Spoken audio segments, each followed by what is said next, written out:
सबसे पहले बच्चों ने क्या बताया, बच्चों ने बताया सर कि मानव में होता है आपका लैंगिक जनन। ठीक है, मानव जो है, मानव बेटा कौन सा जनन होगा, सब लोग बताना। मानव में होगा सर लैंगिक जनन। ठीक है, बहुत बेसिक से और बहुत बढ़िया से इसको आपको समझना पड़ेगा। मानव मतलब ह्यूमन। ठीक है सर, मानव मनुष्य सब एक ही है। ठीक है, तो मानव में मेरे प्यारे बच्चों सबसे पहले क्या होता है सर, लैंगिक जनन होता है। बहुत बेसिक से आपको समझना है एकदम बेटा। मानव में सर लैंगिक जनन है। लैंगिक जनन को इंग्लिश में क्या बोलते हैं सर, सेक्सुअल रिप्रोडक्शन बोलते हैं। ठीक है, चलो लिख देता हूं। कैसे नया मानव बनता है आपको पूरा बेटा एकदम अच्छे से पहले पूरा एकदम क्लियर कर लेना है। ठीक है, अब बच्चों थोड़ा ध्यान से समझना। ठीक है, मानव में लैंगिक जनन होगा तो आपको पहले तो एक चीज पता होना चाहिए कि ये जो लैंगिक जनन है बेटा, इसके लिए ठीक है आपको नर चाहिए और मादा चाहिए। क्लियर है एकदम। ठीक है, सो मानव में लैंगिक जनन, मानव अपनी पीढ़ियों को आगे बढ़ाते हैं। मानव की जो पीढ़ी है ठीक है वो आगे बढ़ती जाती है मेरे प्यारे बच्चों। कौन से जनन से, लैंगिक जनन से। अब लैंगिक जनन में क्या होता है, एक होता है नर और एक होता है मादा। ठीक है, लैंगिक जनन में एक होगा नर और एक होगी मादा। ठीक है बेटा, मतलब मेल और फीमेल। ठीक है, एक होगा मेल और एक होगा फीमेल। अब आपको बहुत इंपॉर्टेंट चीज ध्यान रखना है कि जो ये मेल होता है मतलब नर होगा, इसके अंदर ये जो मेल है बेटा, मेल इसके अंदर पाया जाता है आपका क्या बेटा, नर जनन तंत्र। इसके अंदर आपको क्या मिलेगा बच्चे, नर जनन तंत्र।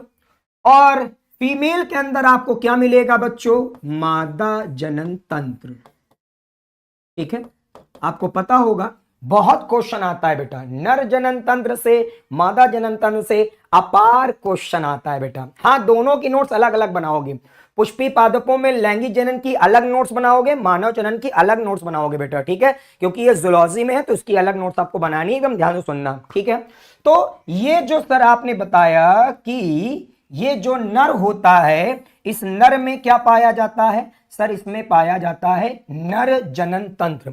नर जनन तंत्र को इंग्लिश में क्या बोलते हैं बेटा, मेल रिप्रोडक्टिव सिस्टम। और मादा जनन तंत्र को इंग्लिश में क्या बोलते हैं, फीमेल रिप्रोडक्टिव सिस्टम। अभी मैं इंग्लिश सबके लिखूंगा। अब सर क्या होता है, जो नर है, नर नर मतलब अरे जो मेल है, उसका सबसे महत्वपूर्ण नर जनन अंग बेटा क्या होता है, वृषण। ध्यान समझ लेना बेटा, नर जनन तंत्र का सबसे महत्वपूर्ण अंग कौन है। जैसे श्वसन तंत्र में सबसे महत्वपूर्ण हमारे लंग्स मतलब फेफड़े होते हैं। ठीक है, जैसे हमारे शरीर में देखोगे आप लोग पाचन तंत्र है, ठीक है, उत्सर्जन तंत्र है ना, किडनी वगैरह। तो उसी तरह जो नर जनन तंत्र है उसमें सबसे महत्वपूर्ण कौन होता है, वृषण। सर वृषण को इंग्लिश में बोलते हैं कुछ, हाँ बेटा टेस्टिस। वृषण को इंग्लिश में क्या बोलोगे, टेस्टिस। उसी तरह मादा जनन तंत्र, ये जो मादा जनन तंत्र है इसमें सबसे महत्वपूर्ण चीज क्या है बेटा, अंडाशय। मादा जनन तंत्र में बोलो सबसे बेटा इंपॉर्टेंट क्या होगा, अंडाशय। अंडाशय को इंग्लिश में क्या बोलते हैं बेटा, ओवरी। ठीक है, अंडाशय। सर इनको आपने सबसे महत्वपूर्ण क्यों बोला, मतलब आपने इन्हीं को क्यों सबसे महत्वपूर्ण बोला बेटा, कारण समझो। इसको मैंने सबसे महत्वपूर्ण इसलिए बोला है बच्चे, क्योंकि आपके शरीर में जो मेल होगा बेटा, जो मेल है उसके शरीर में शुक्राणु बनेगा। शुक्राणु कहां बनता है, वृषण में। ठीक है, अगर वृषण को काट के हटा दो, अब बाकी चाहे शरीर में कुछ भी हो कोई मतलब नहीं है, नया बच्चा पैदा नहीं कर सकते हैं। बात समझ में आ रही है। सबसे महत्वपूर्ण कौन है, वृषण। वृषण के अंदर ही शुक्राणु बनते हैं, स्पर्म बनते हैं। स्पर्म कहां बनते हैं, वृषण के अंदर। तो भैया सबसे महत्वपूर्ण इसीलिए यही है।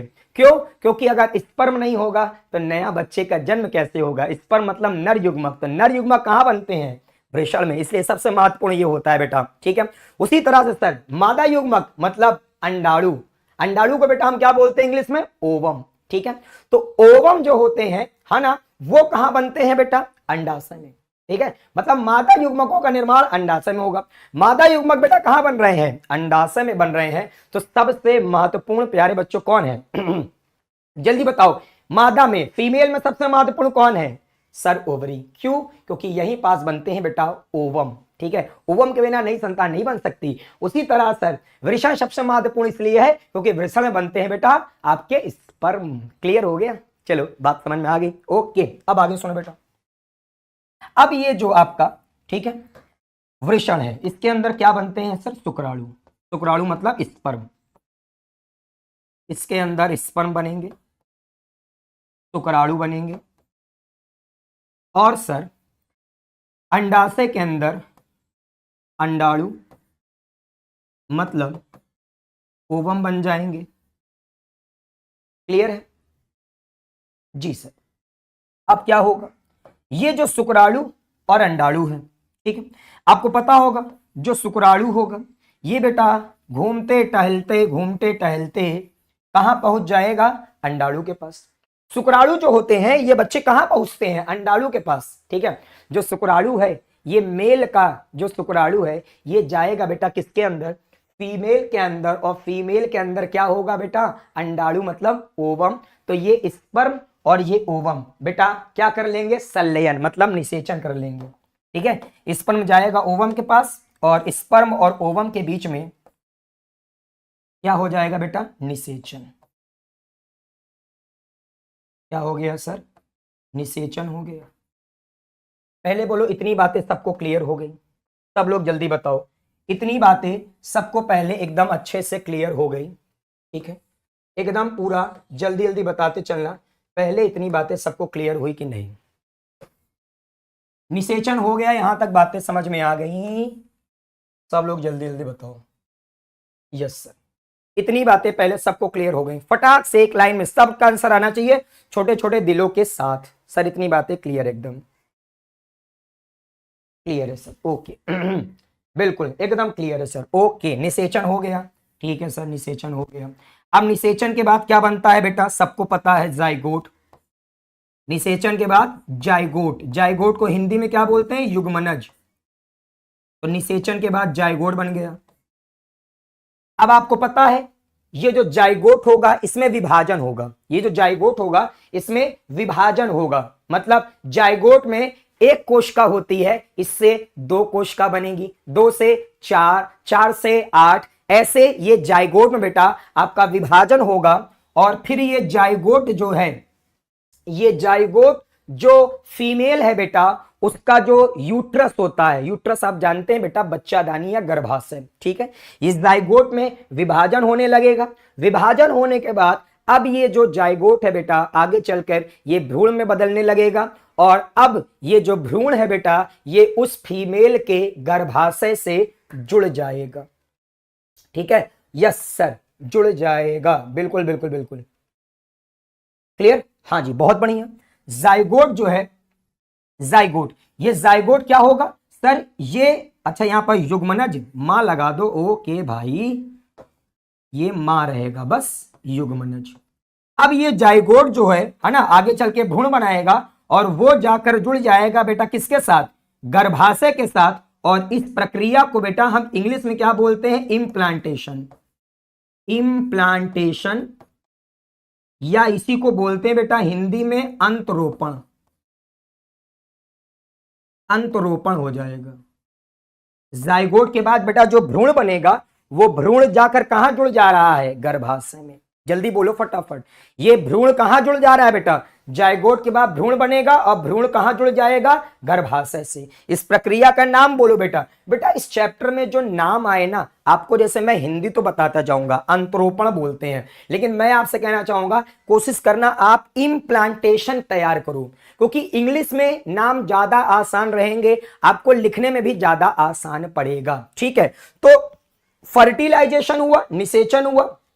निषेचन के बाद क्या बनता है बेटा? जाइगोट।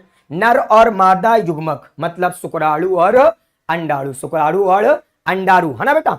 स्पर्म और ओवम ने आपस में संलयन कर लिया। स्पर्म और ओवम ने आपस में संलयन कर लिया। इस प्रक्रिया को क्या बोलते हैं? निषेचन। ठीक है। निषेचन के बाद क्या बनता है बेटा? जाइगोट। सर जाइगोट बन गया। अब ये जाइगोट जो है ये आगे विभाजन करेगा, ठीक है, भ्रूण का निर्माण करेगा और फिर वो आपका जाकर जुड़ जाता है उस फीमेल के किसके साथ बेटा? गर्भाशय, यूट्रस से। और इस प्रक्रिया को बेटा हम क्या बोलते हैं? इम्प्लांटेशन, है ना बेटा। जब जो आपका भ्रूण है, ठीक है, वो आपका जाकर बेटा जुड़ गया किसके साथ? यूट्रस मतलब गर्भाशय के साथ, तो बेटा इस प्रक्रिया को क्या नाम दोगे? इम्प्लांटेशन। तो इम्प्लांटेशन हो गया। हाँ सर हो गया इम्प्लांटेशन। अब इम्प्लांटेशन के बाद क्या होगा? वो जो भ्रूण है बेटा वो किसके साथ जुड़ चुका है? सर ये जुड़ चुका है यूट्रस मतलब गर्भाशय के साथ। जो भ्रूण है वो गर्भाशय के साथ जुड़ चुका है। तो अब बेटा क्या होगा? अब वो जो भ्रूण है उसका विकास होगा, भ्रूणीय विकास। क्या होगा बेटा? भ्रूणीय विकास होगा। वो जो भ्रूण है वो विकसित होता जाएगा। मेरी बात समझ गए हो? ठीक है। जब फीमेल के यूट्रस के साथ वो भ्रूण जाकर जुड़ गया तो अब भ्रूण क्या होगा? विकसित होगा। अरे भैया अपन लोगों को विकसित होने में 9 महीना लगता है कि नहीं लगता है? हाँ सर लगता है। तब फिर पहले महीने में जैसे हम लोगों का हृदय बनता है, जो मैं आपसे कहता हूं, ठीक है, जो मैं आपसे कहता हूं मेरे बच्चों क्या कि छोटा छोटा दिल भेजो, वो दिल पता है आपको? सबसे पहले महीने में आप जब बेटा माता के शरीर में 1 महीने के थे, मतलब पहले महीने में थे, तब आपका बेटा हृदय बना था। ठीक है। हमारा जो हम जब 1 महीने के हो जाते हैं तो हमारे शरीर में बेटा क्या बनता है? सबसे पहले हृदय। क्या बात है जी, बिल्कुल बिल्कुल बिल्कुल समझ में आया। सबसे पहले मतलब जिसको हम बोलते हैं प्रेगनेंसी, ठीक है, प्रेगनेंसी के पहले महीने के दौरान आपके शरीर में बेटा क्या बनते हैं? ठीक है, मतलब प्रेगनेंसी मान लो 1 महीने की हो गई है तो आपके शरीर में सबसे पहले क्या बनेगा बेटा? हृदय, हृदय, दिल। ठीक है। तो इस तरह 9 महीने तक हम लोग विकसित होते रहेंगे, हृदय बनेगा, ठीक है, हाथ पैर अंगुलियां बनेंगी, ठीक है, पलक बरौनियां बन रही हैं, शरीर पर बाल ओल आ रहे हैं, ये सारी प्रक्रियाएं आपकी होती रहेंगी। 9 महीने तक आप लोग विकसित हो रहे हो। सर हो रहे हैं हम लोग विकसित, ठीक है सर। 9 महीने हो गए, अच्छा 9 महीने हो गए, ठीक है। तो 9 महीने बाद क्या होगा? भ्रूणी विकास हमारा हो गया, 9 महीने तक हम विकसित हो रहे थे, ठीक है। अब क्या होगा सर? अब जो है, ठीक है, अब हम माता के शरीर से बाहर आ जाते हैं।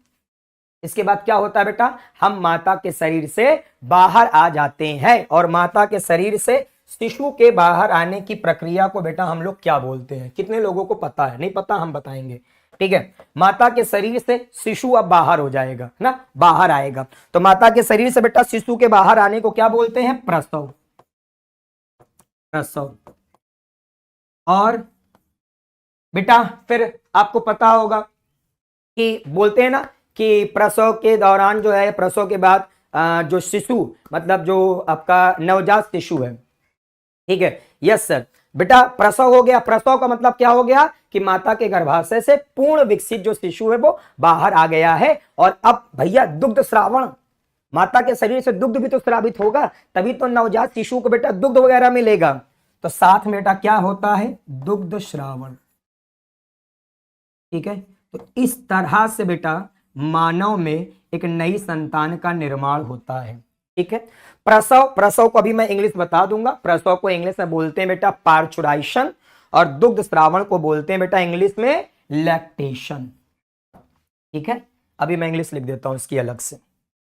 पहले बोलो, इतनी बातें क्लियर हो गई सब लोगों को? हाँ जी, प्रसव को इंग्लिश में यहां मैं लिख देता हूं, ठीक है, यहां अलग से लिख देता हूं। प्रसव को इंग्लिश में बोलते हैं पार्चुराइशन और बेटा दुग्ध श्रावण को इंग्लिश में बोलते हैं लैक्टेशन। ठीक है। अभी बोलो सर, जल्दी बोलो फटाफट, अपनी बात समझ में आ गई? हाँ, खीस किसे कहते हैं? खीस बेटा एक बच्चे ने आवाज का इशू हो गया था, फिलहाल देखो। तो क्या मैं बोल रहा था, एक बच्चे ने पूछा था बेटा क्या प्रश्न? सर खीस, खीस मतलब इंग्लिश में क्या बोलते हैं बेटा? कोलोस्ट्रम। देखो एनसीईआरटी में इसी तरह के तगड़े तगड़े वर्ड मिल जाते हैं, ठीक है। एनसीईआरटी में लिखा रहेगा खीस, खीस, ठीक है। बड़ा खतरनाक वर्ड। इंग्लिश में क्या बोलते हैं उसको? कोलोस्ट्रम। तो बेटा क्या होता है कि प्रसव के बाद जो माता के शरीर से, ठीक है बेटा, शुरुआती गाढ़ा दूध निकलता है, दुग्ध स्रावित होता है, ठीक है। तो हम बोल सकते हैं कि जो गाढ़ा पीला दूध, ठीक है, माता के शरीर से बेटा स्रावित होता है ना, उसे ही हम लोग क्या बोलते हैं बेटा? खीस या कोलोस्ट्रम, ठीक है। प्रसव के दौरान आपने देखा होगा, या प्रसव के दौरान क्या होता है, बोलते नहीं है कि जो नवजात शिशु है उसको गाढ़ा पीला दुग्ध पिलाना चाहिए, ठीक है। नवजात शिशु को क्या पिलाना चाहिए? गाढ़ा पीला दूध, ठीक है। तो वो जो गाढ़ा पीला दूध बेटा शुरुआती समय में निकलता है, उसी को हम लोग क्या बोलते हैं? कोलोस्ट्रम या खीस।